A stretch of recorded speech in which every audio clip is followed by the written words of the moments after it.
และยังกำลังเฮ็ดหยังน้ออายคือทอดหลายหลายหัวใจให้โทรมาถามนัดตั้งแต่อายห่างมาไกลเพื่อหา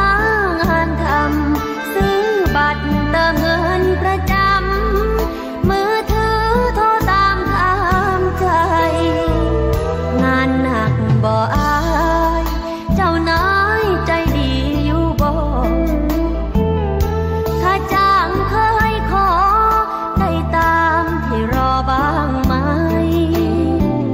สู้งานนานเหินเหงื่อแลกเงินฟังแล้วเห็นใจ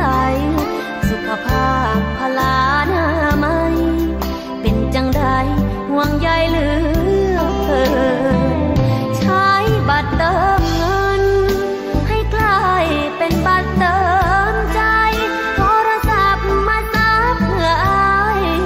ถามไทยให้พอเพลิดเพลินกินข้าวแซ่บบ่พักผ่อนเพียงพอหรือเงินหนักเกินวอนอายอย่าทำงานเพลินมุ่งทำเงินจนเกินกำลังกินข้าวและยัง